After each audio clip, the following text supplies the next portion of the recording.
মঙ্গলবার সকালে রাজধানীর ফরেন সার্ভিস একাডেমিতে রাজনৈতিক দলগুলোর সঙ্গে জাতীয় ঐকমত্য কমিশনের দ্বিতীয় পর্যায়ের ২১তম দিনের শুরুতেই আলোচনা হয় তত্ত্বাবধায়ক সরকার ব্যবস্থা নিয়ে।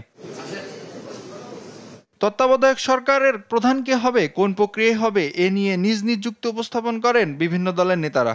বিষয়টি পরবর্তী সংসদের হাতে না দিয়ে কমিশনেই চূড়ান্ত সিদ্ধান্ত নেওয়ার আহ্বান জানান তারা।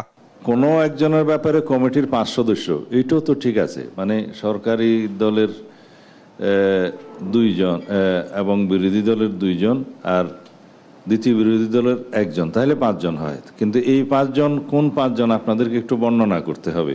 বিএনপির পক্ষ থেকে যদি মনে করা হয় যে একটা লাস্ট রিসোর্ট হিসাবে এটা থাকবে, আমি মনে করি এটা আমরা এখানে খুব ডিফার না করে একটা দূরবর্তী অল্টারনেটিভ আমরা রাখতে পারি। কমিশনের প্রস্তাবনা হচ্ছে যে না, এটা ইকুয়াল থাকুক ভোট গ্রহণের সময়টাতে, চুজ করার সময়টাতে।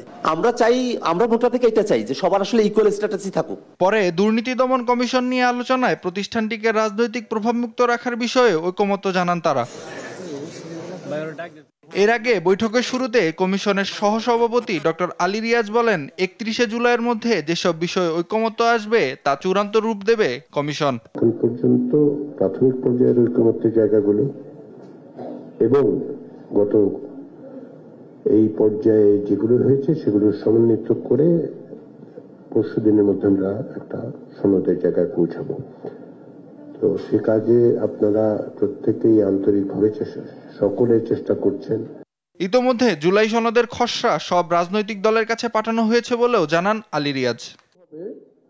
সে সম্পর্কে নাঈম আফসান, দেশ টিভি, ঢাকা।